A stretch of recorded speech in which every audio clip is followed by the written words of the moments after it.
Hey, LinkedIn, and welcome to Business Unusual. This is a live show where we talk about the changing nature of work. I am Susie Jackson. I'm a news editor at LinkedIn. It is Education Week this week on Business Unusual, and we are taking a look at how COVID-19 is impacting the back to school season. We've spoken to K-12 teachers and university presidents, and today we're going to speak with a panel of college students who are grappling with a remote return to school, what that looks like for them this fall. Before we get to that main story, I want to check out some of the other top stories members are talking about on LinkedIn today, August 19th.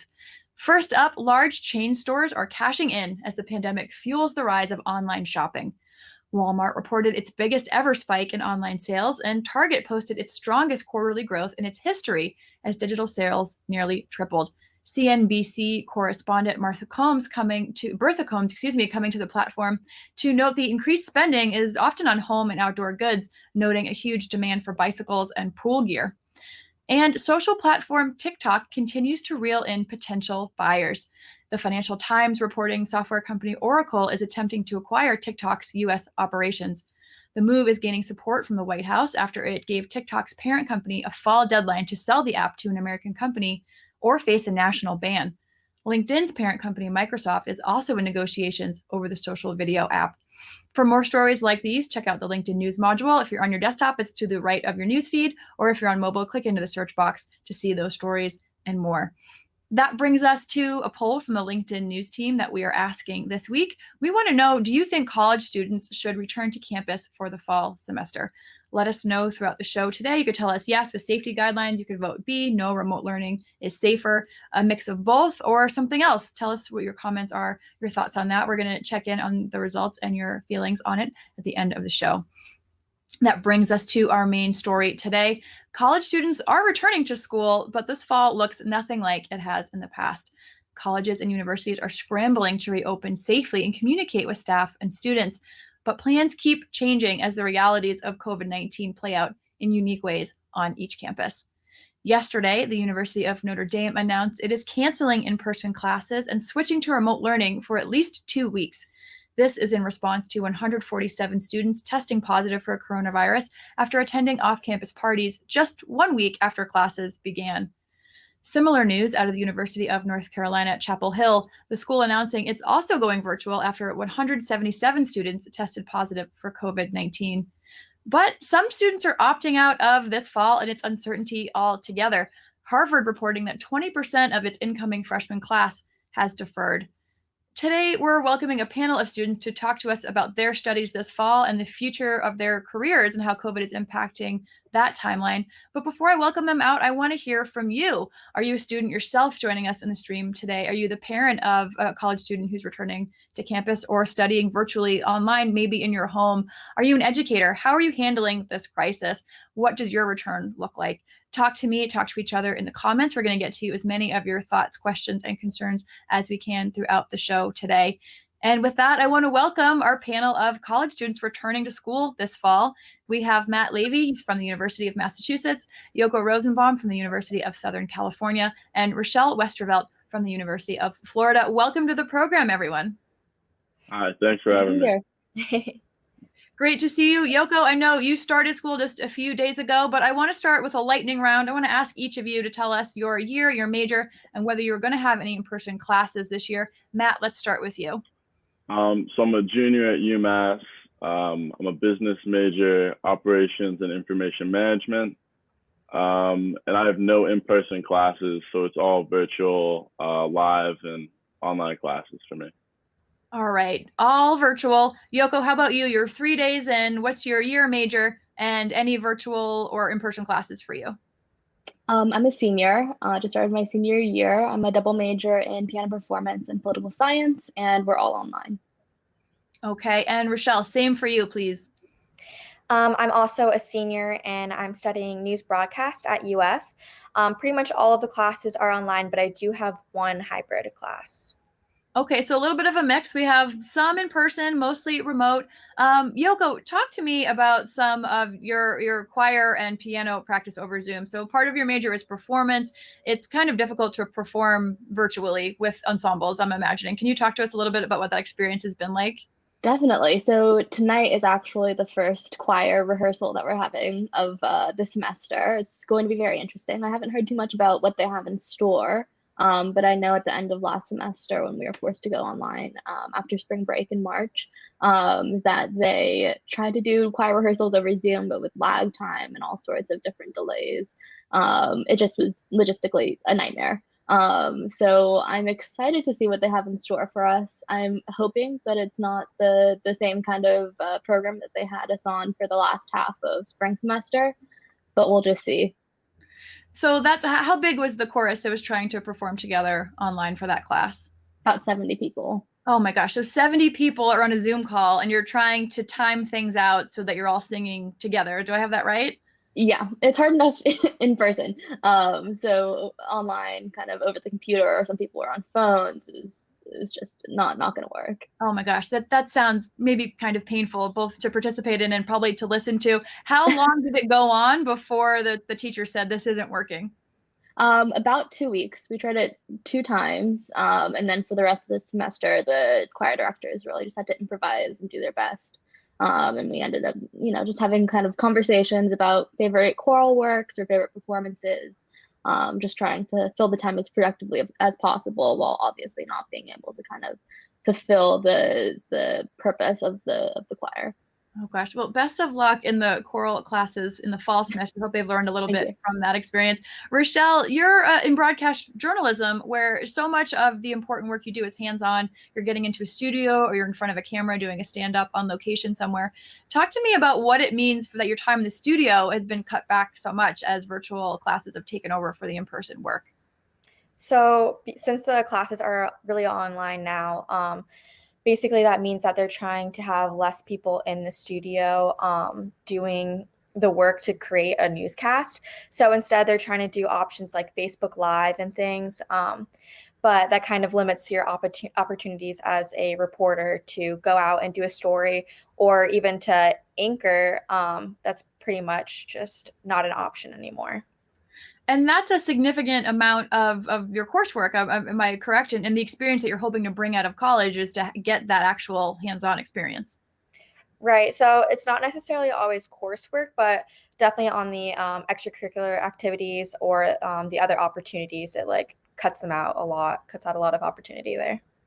Yeah, and I know that you're always looking for new opportunities, and we're going to get to some of what you're doing later in the show. But Matt, I want to ask you. I know UMass recently opened a beautiful high-tech building on campus where all your classes would have been, all of your common study areas, places to meet with fellow students and work out problems. What are you missing now that you can't go and access that facility? Yeah, so now that I'm back at school, UMass has, I think it's, if you have an in-person class, you're allowed to use some of the facilities with social distancing guidelines. However, if you're off campus and have like all virtual classes, you're not allowed to access those same facilities. So not being able to use the new Eisenberg building's kind of a struggle, because I really relied on that my freshman and sophomore year to find like a nice quiet study space, to collaborate with different students on different projects. So it's gonna be pretty tough not having that same like support there. Yeah, support's an interesting way to put it. It's not just a nice to have or a social thing. It's actually a support play as well. You're being able to work with other students and help your learning experience enhance one another's. If you're just joining us now, this is Business Unusual. We are talking with a panel of college students who are returning to school this fall, but not necessarily to campus. I want to say hello to some of the members joining us in the stream today. I see Leona, Nicole, Marcus, and Stephen, thank you for watching today. I want to bring up a clip from yesterday's show. The president of Howard University talked about what students get from attending school on campus. It's obviously not ideal to be remote. Let's face it, a big part of college and university life is the social interaction. I tell parents when they drop their students off here that 20% of what they will learn will be in the classroom and 80% will occur outside of the classroom. So that extracurricular activity or co-curricular activity is critical to what we do. So that was Howard University President Wayne Frederick talking about the real life and the nuance there is to having classes in person, to being on campus. Yoko, I want to ask you, I know you're living home right now and still studying virtually. How is this impacting your college experience? I would say that there is no college experience now. I mean, it's just class. And so the social life, the kind of extracurricular growth is just not there. And I think even if I were living on campus, the social circle has been, had to shrink so much, just to make sure that we're social distancing and keeping everyone safe, friends and the community. So I would say that there's really no college experience, which is unfortunate. So I'm hoping that that'll change by spring semester. But as of now, it's just kind of looking at a screen for 5 hours a day. Oh, I mean, that's hard enough for me as a working adult, but my heart's breaking a little bit for all of you that you're missing out on that social experience of campus life. But Yoko, you make a good point that even if you were on campus, that would be different as well. There'd be social distancing, there'd be mask wearing. Matt, I want to know, picking up on that vein, a lot of schools are trying to limit social interactions if you are in the campus area. What is UMass doing, and how successful do you think that will be? I'd say it's pretty successful right now. They switched all the dorms and on-campus housing to now like singles, as well as like around the community and around like the UMass campus. It's all like a mandatory outdoor mask zone. So even walking on the street that I live on, or a couple streets over and around town, especially in the downtown area, it's mandatory to wear a mask like whenever you're outside, and wherever you go. So that's not quite the normal UMass experience either. Michael in the stream is saying that interactive community is part of education. So again, it's not a nice to have, it's a part of education in Michael's opinion. Rochelle, I'm curious, you have a very hands-on major too. Did you consider not going back to school this year? Yeah, I did consider it, but when I was thinking about my future for my career, it just didn't make sense not to go back, just because I need to keep moving forward. But unfortunately, I am paying full price for online classes and I'm not getting the same experience, but it was just a choice I had to make. And what is it like to still have to pay that full amount for this lesson experience, especially in your senior year? I mean, it is what it is. It was the choice I had to make, like I said, but it has made me, this opportunity is going to make me learn to be a lot more adaptive and independent, because now I'm going to be having to work a lot more on my own rather than having a teammate to help me with camera or, other equipment when I'm out in the field working. So that sounds like potentially a bit of a bright side. This crisis is forcing you to be more adaptable, maybe to pick up new skills. You mentioned Facebook Live before. Matt, I'm interested in picking up on that. Is this giving you any opportunity to actually bolster skills that you might find yourself using in the working world after graduation? Yeah, I definitely think so. I think my work ethic is definitely going to increase with staying on top of my coursework, and also staying on pace with like the learning that I'm going to be doing. It's all going to be virtual, so you kind of got to motivate yourself and really stay on task, and really focus on school. Yeah, and with that, I want to bring up our poll question again and see how people are feeling. We are asking today, should college students return to campus for the fall semester? We're talking to 3 students right now who are not returning to campus, or actually Rochelle is for just one class. Tell us in the stream, tell us yes, that with safety guidelines, they should come back. No, remote learning is safer, or there's a mix of both. Tell us what you're thinking there. Coming back, let's talk about communication. So as we mentioned at the top of the show, schools are really trying to do their best to tell you what's going on, but things keep changing. And it's probably been kind of frustrating to try and make your plans when the information that you're basing them on is different from week to week. Yoko, tell me, what's communication been like from USC? I would say it started out really great, especially kind of after we were forced off campus in the spring. I thought that USC was very communicative, very open. As the summer kind of progressed and fall was looming over all of us, and we were all kind of wondering what's going to happen, I would say that communication fell off. I know that a lot of students were kind of stuck with off-campus leases because the university didn't tell us that we were going completely online until July 1st. And, at least on the bright side, to USC's credit, I would rather be in my shoes at USC than, you know, a student at Notre Dame or UNC where they had to come back to campus and then were forced off within days. So I think that, you know, while USC has not been perfect, at least, you know, they kind of had the foresight to expect that it would be impractical to bring everyone back. That's a great point. So we have some schools experimenting with reopening, but having to pull back from that. So you're in this case, you'd rather probably that we weren't in a pandemic and you were at school as usual, but you think it's actually less disruptive to just be starting online and running the full course of that. We have Rick in the stream commenting what we were talking about earlier about cost. He says it's surprising that schools are still charging full price when the full experience isn't present. Also joining us in the stream, Everett says some students report they have challenges with self-motivation and being organized. They miss solving a problem as a team on a whiteboard, or in some of your cases, singing a song with a full chorus or working in a full broadcast studio.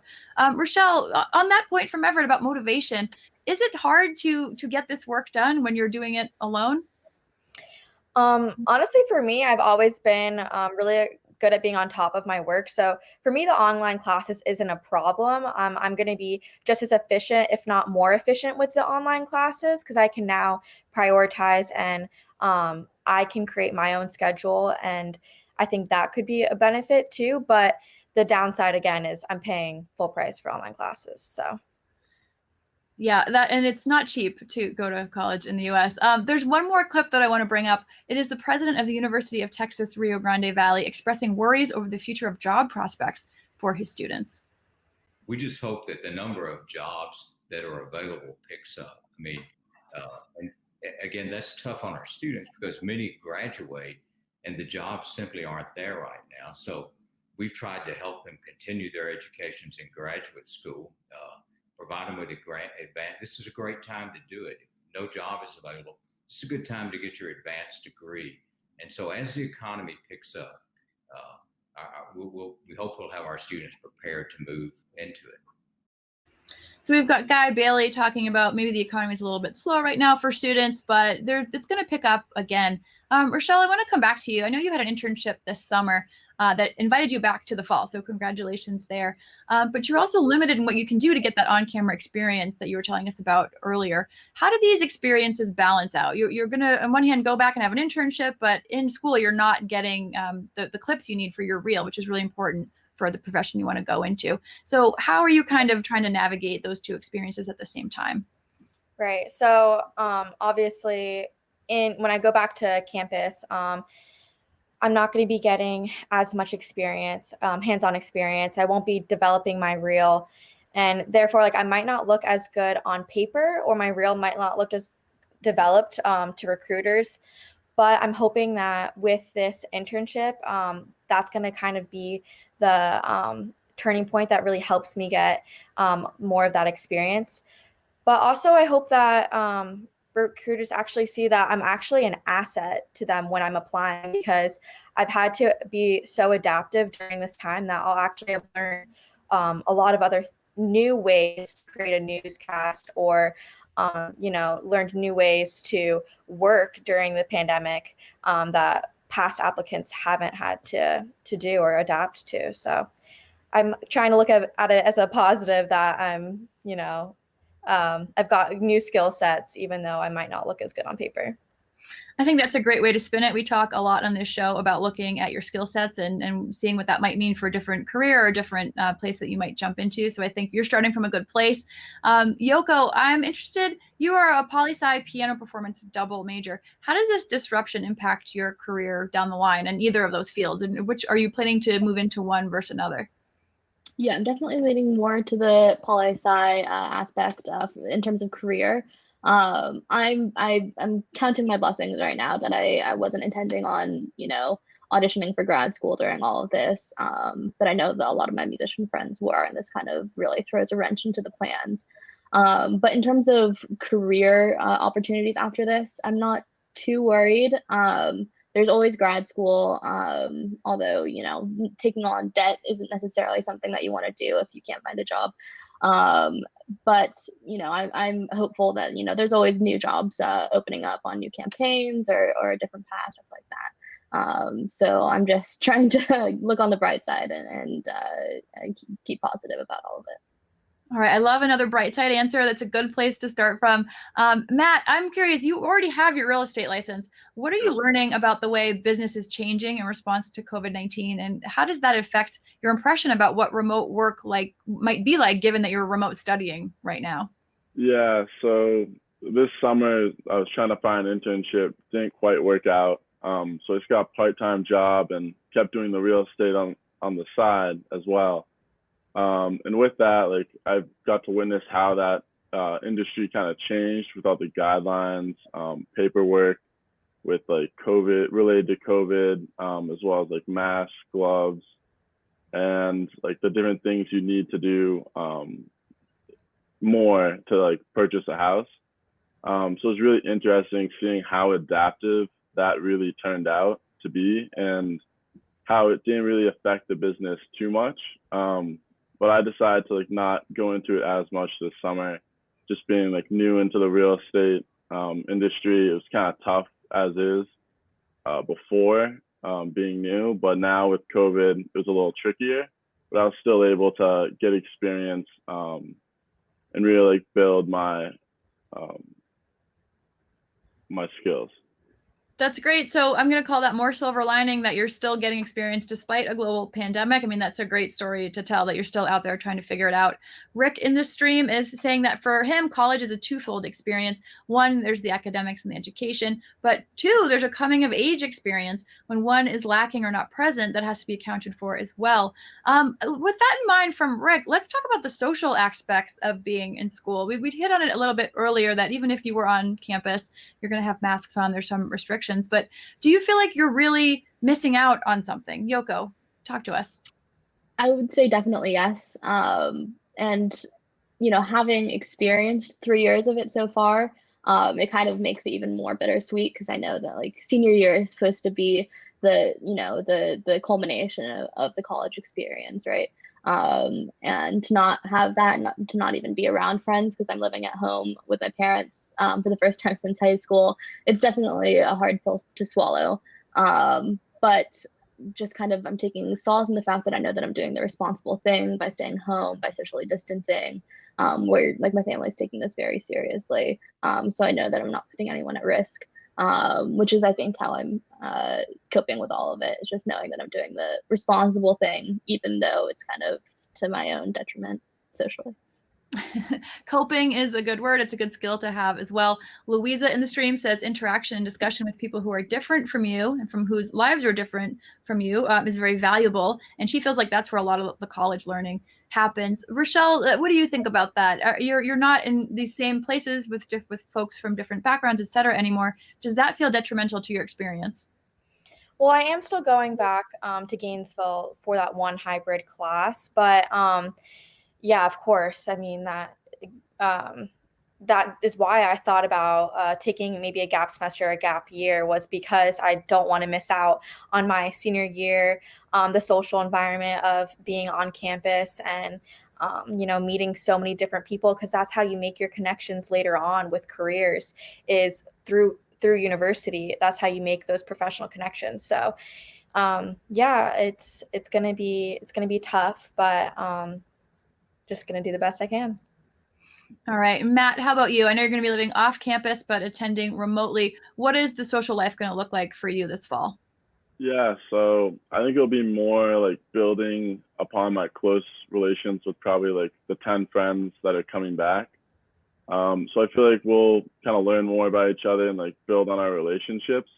But I think I'll definitely miss more the diversity that having a full student population at UMass brings, like with the diversity, the different inclusive events that they host. But I definitely think I'll find like my fun moments, definitely going to like look into more like what the community has to offer instead of just UMass, and kind of expand around the different towns around. So I'm gonna take it more as like an exploring opportunity. All right. I love the positive upsides that you all are bringing to this really difficult situation. It's hard for everyone, but if you're at this transformative place in your life, it's really lovely to see that you're rolling with the punches. I want to thank you all for coming and joining us on Business Unusual today. Good luck as school is beginning. Thank you. Thank you. That was Matt Levy from the University of Massachusetts, Yoko Rosenbaum from USC, and Rochelle Westervelt from the University of Florida. All students returning or have returned already to their online virtual learning experiences this fall. I want to check in on the results from our poll that we're running on the LinkedIn news page this week. We asked you, do you think college students should be returning to campus for the fall semester? An overwhelming number of you said no, 42% saying online learning is safer, 29% saying yes with safety guidelines, C, a mix of both. So we're seeing a lot of that from these students that we were just speaking with. We saw yes votes from Stephen and Maremi. We saw no's from Leona, Nicole, Marcus, Jocelyn, a mix of both from Maria, Andrea, Proper, Dolores, and Marie. Thank you for voting in the poll today. This has been Business Unusual. We are live from the LinkedIn news page every day at noon Eastern. Tomorrow on the show, my colleague Caroline Fairchild will be having a conversations with the leaders from Columbia University and Duke University about the future of graduate education. That is at noon Eastern. You won't want to miss that conversation. MBA programs are definitely in the news these days about how they're handling this crisis. Thank you so much for joining us today. I'm Susie Jackson.